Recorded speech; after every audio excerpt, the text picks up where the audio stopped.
Zuschauerinnen, liebe Zuschauer. Dear viewers, dear listeners, welcome to our program for today, a reading from the great work of Revelation, This is My Word, Alpha and Omega, the Gospel of Jesus, the Christ revelation which true Christians the world over have come to know, given through Gabriella, the prophetess and emissary of God in our time. This great Christ revelation goes far beyond the content of known scriptures. It gives us a total view of what was, of what is, and what will be. Building on the gospel of the Holy 12, an already existing gospel outside of the Bible, Christ himself reveals the details of his incarnation in Jesus of Nazareth, including about how he treated animals, about his love for all creatures. He brought home to the people that the commandment of love also includes the animals, the plants, yes, all of Mother Earth. Since God, the eternal Creator, is love itself, it brings forth all life. In our program today, we read about several incidents in the life of Jesus of Nazareth, how he treated God's creatures, and what he taught the people back then. We now read from chapter 34, entitled, The Love of Jesus for All Creatures. Im Evangelium Jesu lesen wir. We read in the Gospel of the Holy 12. When Jesus noticed how the Pharisees murmured and took offense that he gained and baptized more disciples than John, he left Judea and went again to Galilee. And Jesus came to a tree beneath which he dwelt for several days. And Mary Magdalene and other women also came there and served him with what they had. And every day he taught all who came to him. And the birds gathered around him and greeted him with their singing. And other creatures came to his feet, and he fed them, and they ate from his hand. And when he departed, he blessed the women who had shown him their love. And he turned towards the fig tree and blessed it too. And he said, You gave me shelter and shade against the burning heat, and moreover you gave me food. Be blessed, grow and be fruitful, and let all who come to you find peace, shade and food, and let the birds of the air find their joy in your branches. And behold, the tree grew and flourished in quite an extraordinary way, and its branches extended more and more upwards and downwards, so that no similar tree of such beauty and size, and none with such an abundance and such goodness of fruit, was to be found. Christ explains, corrects, and deepens the word. He reveals. The one who lets the blessing, the power of God, flow through him is a source of strength for human beings, animals, plants, and minerals. When a person lets God flow through him, he will be a blessing for everyone and everything. The one through whom God streams loves people, animals, plants, and minerals selflessly. The one who incorporates people and the nature kingdoms into his life is in communication with the all-life. Life, in its diversity, thanks him by giving itself in abundance, and it will give to all who come to the source of life. The one who respects life also knows the eternal homeland. Already on earth, he lives in the midst of God's paradise, for the nature kingdoms serve him and the elements obey him. In the Gospel of the Holy 12, it says further, Jesus came into a village and saw there a stray kitten, and it suffered from hunger and cried out to him. And he picked it up, wrapped it in his robe, and let it rest at his breast. And when he went through the village, he gave the cat to eat and to drink. And it ate and drank and showed him its thanks. And he gave it to one of his disciples, a widow called Lorenza, and she took care of it. And some of the people said, "This man takes care of all the animals. Are they his brothers and sisters, that he loves them so?" And he said to them, "Verily, these are your fellow brothers from the great family of God, your brothers and sisters who have the same breath of life from the eternal. And whoever cares for the least of them and gives it food and drink in its need does this to me. And the one who deliberately allows that one of them suffer privation and does not defend it when it is ill-treated, allows this evil to happen as if it were done to me. For just as you have done in this life, will it be done to you in the life to come." Christ explains, corrects, and deepens the word. He says, "Verily I say to you, the life is the breath of God. Whether it is man or animal, they are all respirated by one power, by God. God is life, and life is breath. The one who deliberately robs his neighbor of his breath by killing him will fall into spiritual death. In the realms of the souls, he will be a stranger, for he does not know his own consciousness, and therefore does not know whether he lives or is dead. Even if a person deliberately and knowingly allows people and animals to be tortured, neglected, and ill-treated, he will experience the same or something similar.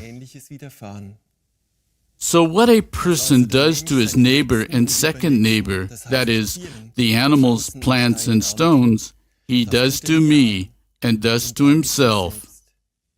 Recognize that even the stones are creation powers of God, and they, too, should be met with respect.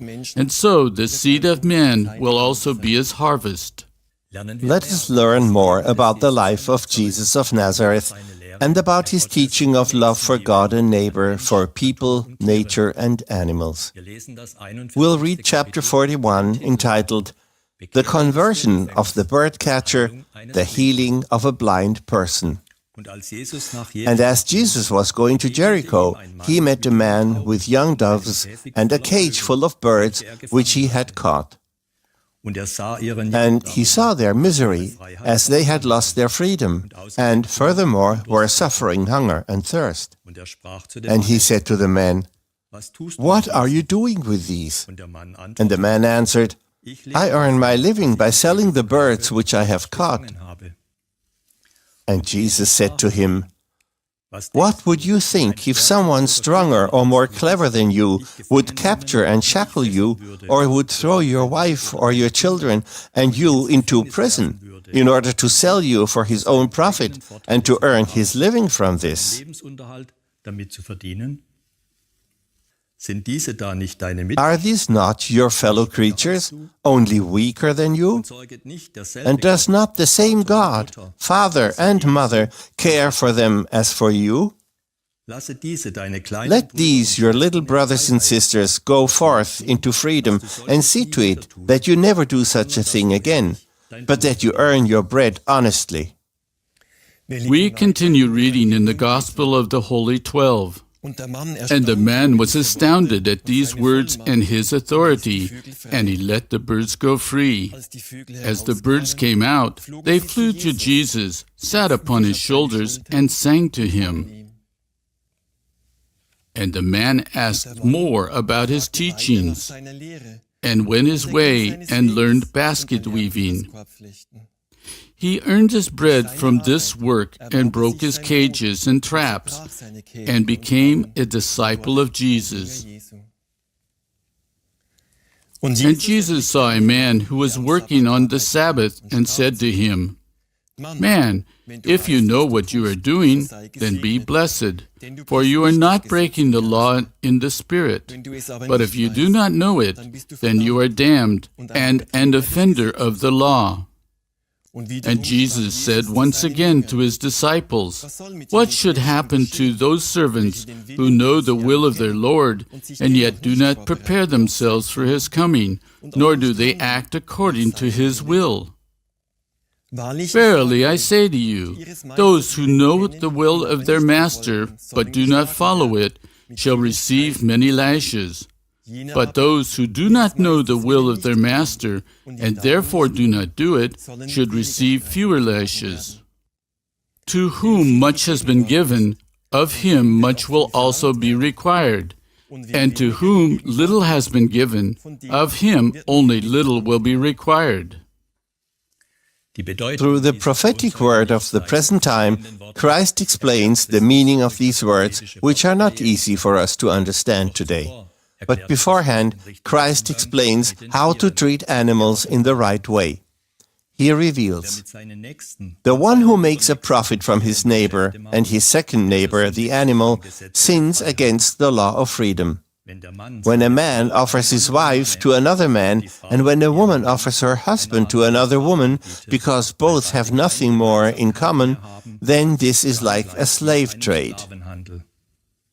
Or when, at their discretion, parents give their children in marriage, or wed their daughter to a man who has given money and goods for her, then this is dealing in people.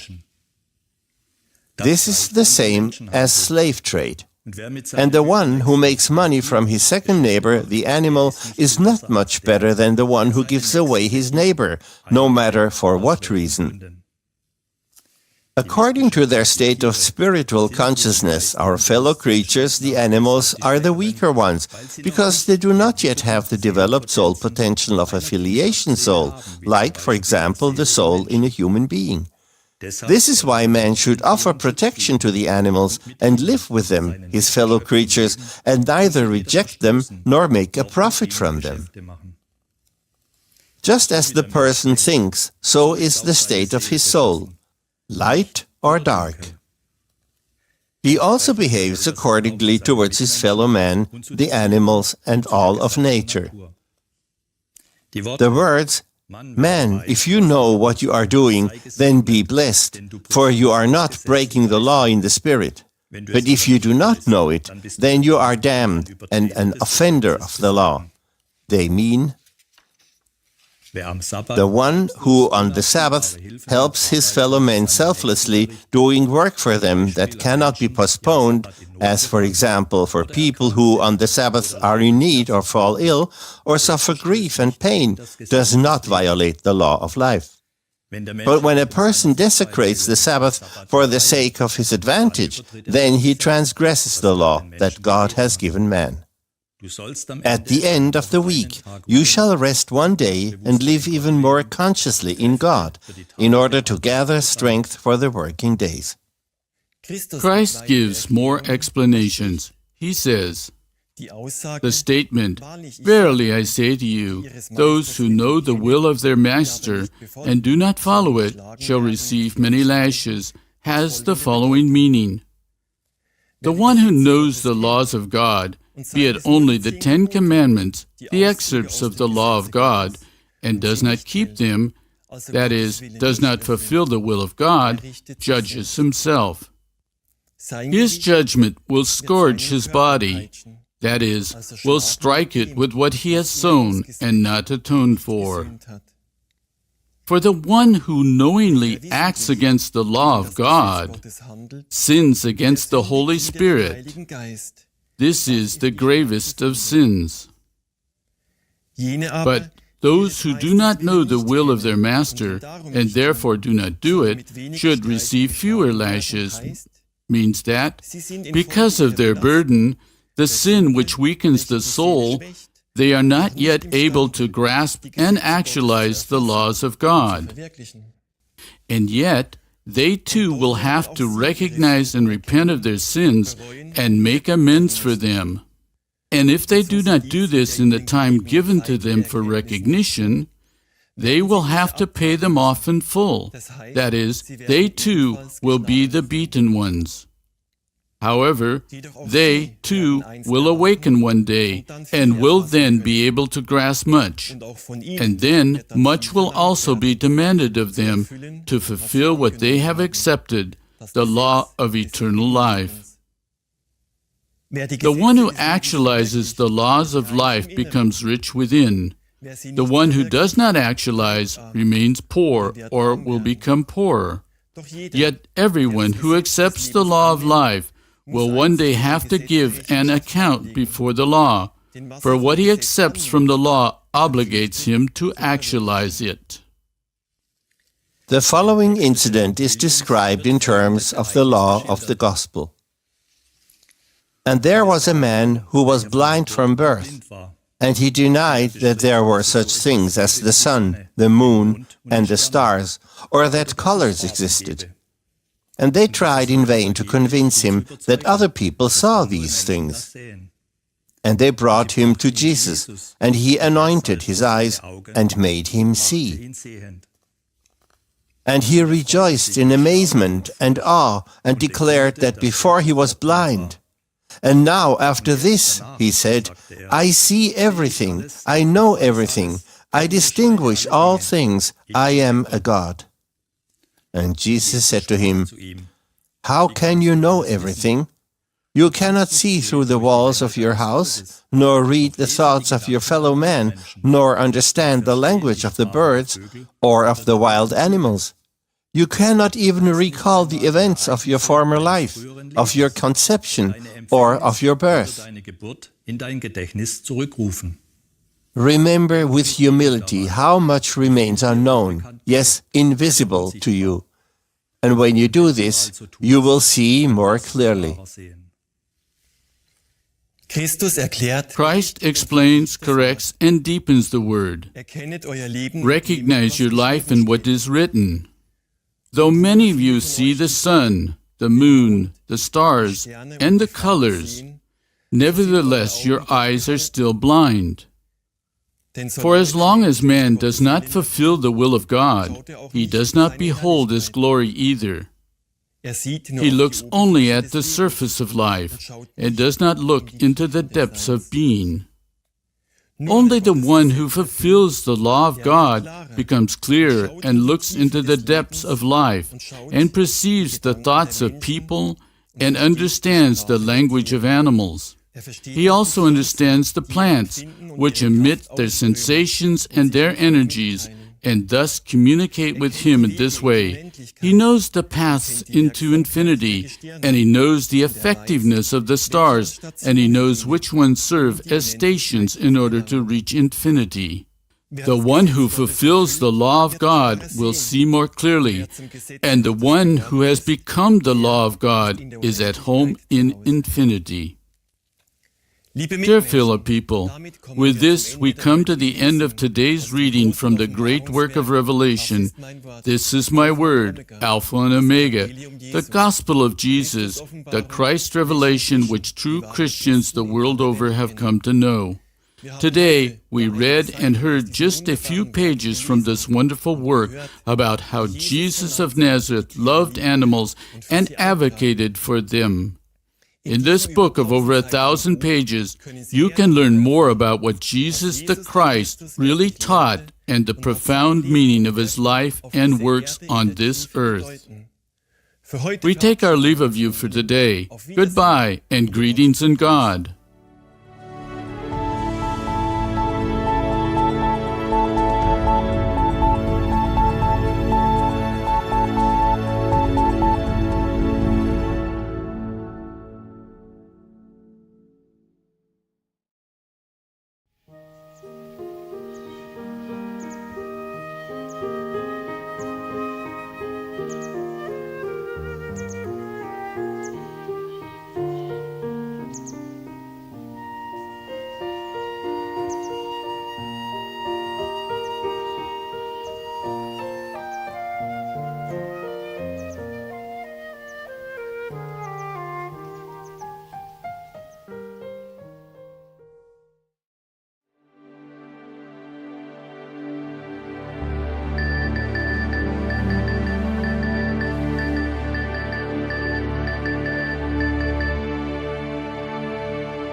A warm welcome to all of you, dear viewers, dear listeners, dear friends in the free communities worldwide.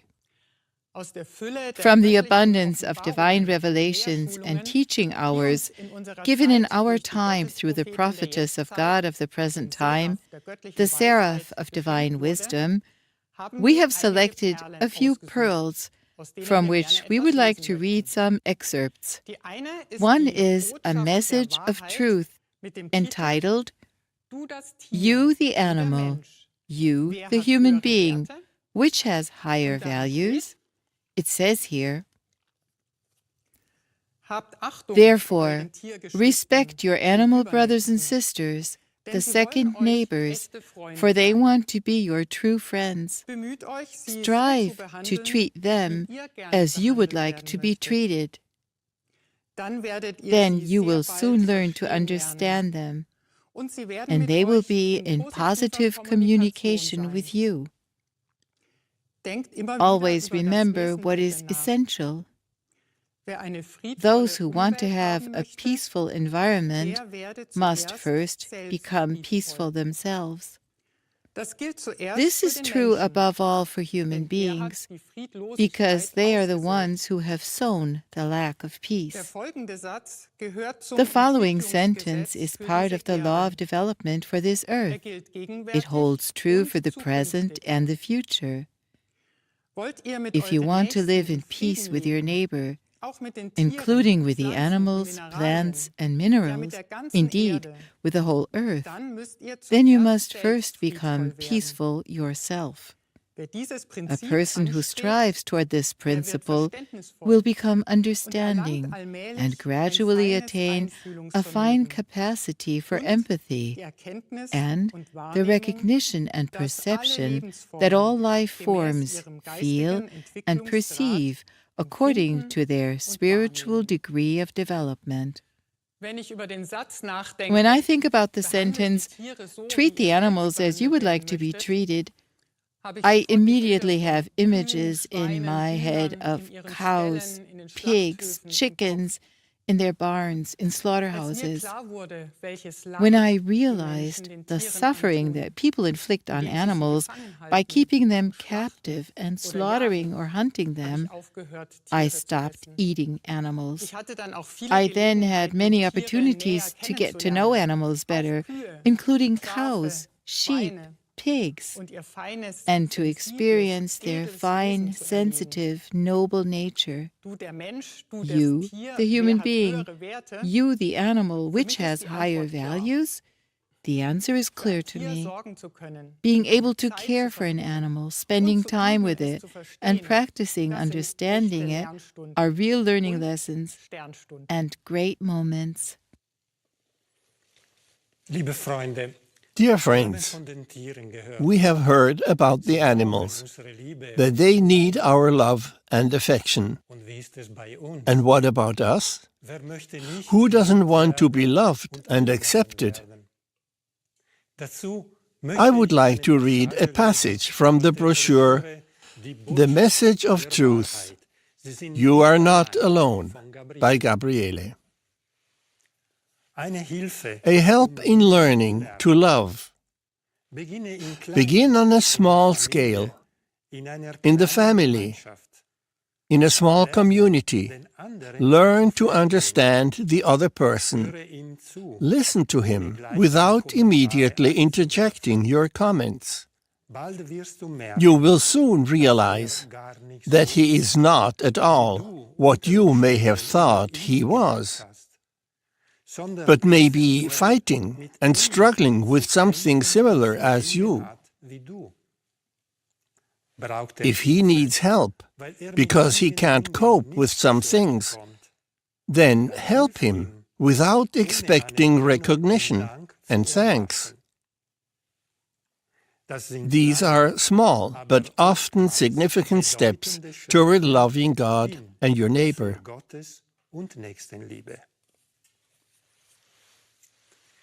There are only a few sentences, but they are so concrete.